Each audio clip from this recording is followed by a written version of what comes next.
በጌታ በክርስቶስ ኢየሱስ ስም አነበዋለሁ። ከማናቸውም አይነት ክፉ ነገር ራቁ። የሰላምም አምላክ ራሱ ሁለንተናችሁን ይቀድስ፣ መንፈሳችሁም ነፍሳችሁም ስጋችሁም ጌታችን ኢየሱስ ክርስቶስ በመጣ ጊዜ ያለ ነቀፋ ፈጽመው ይጠበቁ። አሜን አሜን። አጭር ጸሎት እንጸልያለን እንደቆማችሁ። አባታችንና አምላካችን የሆንክ የሠራዊት ጌታ እግዚአብሔር ሆይ ሞተ ያልቀረኸው የተነሳኸው ኢየሱስ ሃሌሉያ፣ ቁስልህ፣ ደምህ፣ ላብህ፣ ጨርቅህ ሳይቀር የፈወሰው ኢየሱስ ድንቅ የሆንክ አምላክ ናና አስተምረን። አሽትቼሃለሁ፣ ባሸተትኩ ልክ ቃልህን ልቀቅ፣ መንፈስህን ልቀቅ፣ ሕዝብህን ጎብኝ። ተገናኘን። በቆይታችን ሁሉ የአንተ ሐሳብና ፈቃድ ብቻ ይሁን። ኢየሱስ ክርስቶስ ስም አሜን። እንድንማር የምፈልገው ሐሳብ ሰው ባዲ፣ ሶል፣ ስፕሪት ወይም መንፈስም ነፍስም ገላም ያለው ሰው መሆኑን ለማሳየት ነው። ጠፍቶኝ ነገር ይሄ ሐሳብ ለምን አስፈለገ ያላችሁኝ እንደሆነ በከተማ ውስጥ በጣም አሳሳች የሆኑ ነገሮች በዝተዋል። መንፈሳዊ የሆነውን ሰው መንፈስ ነው የሚሉ ሰዎች በዝተዋል። መንፈስ ነው የሚሉ ሰዎች ያስተምሯቸው ሳይሆን የሚያስፈራው ከአስተምሮ ጀርባ ያለው ሐሳብ ስለሆነ ትንሽ ዘርዘር አድርገን እናያለን። ለዛሬ ዋና ዋና ሐሳቦቹን ካየን በኋላ በሚቀጥለው ሳምንት እየገባን እንሄዳለን። እንግዲህ የዚህ ትምህርት አስፈላጊነት በአብ በወልድ በመንፈስ ቅዱስ እያጠመቃችሁ እያስተማራችሁ ደቀ መዝሙሬ አድርጓችሁ ይላል የእግዚአብሔር ቃል ሲናገር። እያስተማራችሁ ደቀ መዝሙሬ አድርጓቸው የሚለው ካለ ትምህርት ደቀ መዝሙር መሆን አይቻልም። ትምህርት በጣም አስፈላጊ ነገር ነው። በአንደኛው ክፍለ ዘመን ክርስትናን በጣም የተፈታተነው ነገር የግሪክ ፍልስፍና ነበር። የግሪክ ፍልስፍና በከፍተኛ ደረጃ ክርስትናን ተጭኖት ነበር። አሁን ደግሞ ፓራሳይኮሎጂ የሚባል ግማሽ ሳይንስ ክርስትናን በጣም ተጭኖታል። አዲስ አበባ ውስጥ ፓራሳይኮሎጂ ማለት ሰው ከአምስቱ ሕዋስ ውጪ ስድስተኛ ሕዋስ አለው። ይሄንን ግድግዳ ሰንጥቆ መሄድ ይችላል፣ በአንድ ጊዜ ብዙ ቦታ መገኘት ይችላል የሚል ሐሳብ በውስጡ የያዘ ሳይንስ ነው። ወደኛ ሲመጣ መጽሐፍ ቅዱስ ላይ ያለውን ሐሳብ ብቻ ብንወስድ በቂ ሆኖ ሳለ ግን ሰዎች ሳያውቁ ያወቁ እየመሰላቸው ስለሚያስቱ እሱን ነው እንድናይ የምፈልገው። እንግዲህ የዚህ ትምህርት ሐሳብ ምንድነው? መጀመሪያ ዲያብሎስ ከመውደቁ በፊት የመውደቁ ምክንያት እግዚአብሔርን ለመተካከል የነበረው ፍላጎት ታውቁታላችሁ። ሐሳቡ ወደቀ። ሁለተኛ እባቡ አዳምና ሔዋንን ሲያስት የተጠቀመው ቃል ዘፍጥረት 3:4 እና 5 ላይ ያለው እባቡም ለሴቲቱ አላት ሞትን አትሞቱም፣ ከእርሷ በበላችሁ ቀን ዓይናችሁ እንደሚከፈት እግዚአብሔር መልካምና ክፉን የምታውቁ እንድትሆኑ ስለሚያውቅ ነው እንጂ አትሞትም ብሎ አሳታቸው። ልክ እንደ እግዚአብሔር ክፉና ደግ የምታውቁበትን ስልጣን የምታውቁበትን ድልድይ የምታጎናጽፋችሁ እቺ ተክል ናት በሚል ምን ለመሆን ልክ እንደ እግዚአብሔር ለማወቅ። ሁለተኛ ውድቀት። ያ እባብ አሁን ዘንዶ ሆኗል። አድጎ አብጦ ዘንዶ ሆኗል።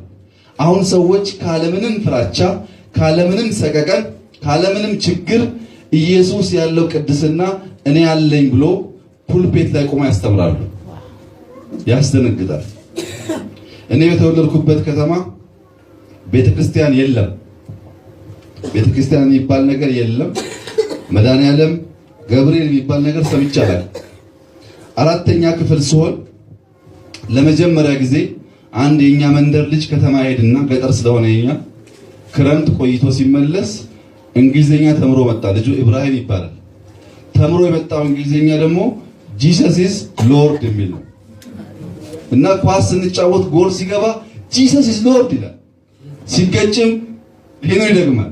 እኛ እንግሊዘኛውን መማር ስለምንፈልግ ሰማን። ጂሰስን አናቅም፣ ሎርድም አናቅም፣ ኢዝንም አናቅም። ግን እንግሊዝኛ ተማር። ልጁ ኢብራሂም ይባላል። ያን ዘርዘራ። እኔም ማሳድደው ጌታ እንደ ጳውሎስ በመጨረሻም ወርሶኝ ዛሬ እሱን እውነት ለመግለጥ እድል ሰጠኝ። ይሄ ልጅ ከጥቂት ዓመታት በፊት በጣም ታሞ አገር ቤት ሲሄድ አገኘሁትና ይዤው መጣሁ ላሳክመው። አሳክሜው ዘመድ ስላልሆነ ብዙ ሰዎች ገረማቸው። እንዴት ነው እንዲህ ልታሳክመው የቻልከው አሉኝ። ልጁ HIV ተይዞ ግን በሽታውን ሳያቅ ረጅም ጊዜ ተጎድቶ ነበር። እዚህ መጥቶ ተመርምሮ መድኃኒት ወስዶ ተሽሎት ስመልሰው ለምን ወሰድከው አሉኝ። እሱ አያውቀውም እንጂ የእውነትን መንገድ የሰበከኝ ያስተማረኝ እሱ ነው እና በዚህ ውለታው አይከፈልም በሚል ነው። መጀመሪያ የምጀምረው ሐሳብ እዚህ ጋር እንዳያችሁት ፍጡር ፈጣሪውን አይተካከልም። ሁል ጊዜ ፍጡር ከፈጣሪው ለመተካከል ሲሞክር ውድቀት ያመጣል። ሰው የሱ እጅ ስራ ነው። ድንቅ እጅ ነው የሰራው። ሰው እንዲሁ በዋዛ የሚገመት የሚነገር አይደለም። እኛ ሀገር ሰው ሳይሆን ስለ ቡድን መናገር አንቸገርም። እንትኖች ብለን እናገራለን። በብሔር በሃይማኖት በጣም ከባድ ነገርና ጥንቃቄ ማድረግ ያለብን ነገር ሰው ውስብስብና በጣም ትልቅ የሆነ ፍጡር ነው። የሰው ልጅ ተምሮ ጫፍ ሲደርስ የኩላሊት ስፔሻሊስት ይባላል። እሱንም በወጉ ያውቀው። አሁንም ተምሮ ጫፍ ሲደርስ የአይን፣ የቆዳ፣ የብሬን ታውቃላችሁ፣ የአጥንት አያውቀውም። እሱንም 20-30 ዓመት ተምሮ ኩላሊትን ማወቅ ይቸገራል። እንኳን ሰውን 20-30 ዓመት ተምሮ ልብን ማወቅ ይቸገራል። እንኳን ሰውን። ለምን? የሰራው ድንቅ ስለሆነ፣ የሰራውን በሱ ልክ ስለሆነ። እግዚአብሔር ሰውን ሲሰራው ለትርጉም እንዲመች አድርጎ ለውድድር እንዲመች አድርጎ ሳይሆን ከፍ አድርጎ ነው የሰራው። የሱን ስራ እንዲሁ በዋዛ ትርጉም መስጠት ይከብዳል። እኔም ለመተርጎም የምሞክረው በሳይንስና በባይብል መካከል ያለውን ነገር በደንብ ተረድተን ያለውን ችግር ከተማ ውስጥም ማስተዋል እንድትችሉ ብቻ ነው የማደርገው እንጂ ሰውን በተሞላ ማንነቱ መግለጽ አይቻልም። ይሁንና ሰውን በሚመለከት 3 እሳቤዎች አሉ። አንደኛው ሞኖይዝም ወይም አንድዮሽ ይባላሉ። ሁለተኛው ዱዋሊዝም ወይም ሁለትዮሽ ይባላል። ሶስተኛው ትራይፓርታይት ወይም ሶስትዮሽ ይባላል። ይሄ አንድዮሽ የሚባለው ሰው እንዲህ እንደምታዩት እየዳህ ይነሳና አንክሶ ይሞታል። ነገሩ እዚሁ ጋር ያበቃል። ይፈጠራል፣ ያድጋል፣ ይሞታል። ሌላ ማንነት የለውም ይላሉ። ትንሣኤ የለም፣ እግዚአብሔር የለም፣ ኢቮሉሽን ብቻ ነው ያለው።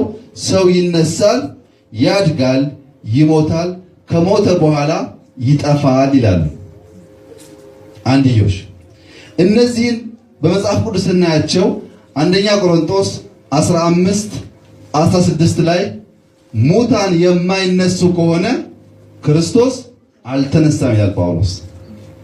ሙታን የማይነሱ ከሆነ ክርስቶስ የምንሰብከው አልተነሳም፣ እኛ የትንሣኤ ምስክር ልንሆን አንችልም ማለት ነው።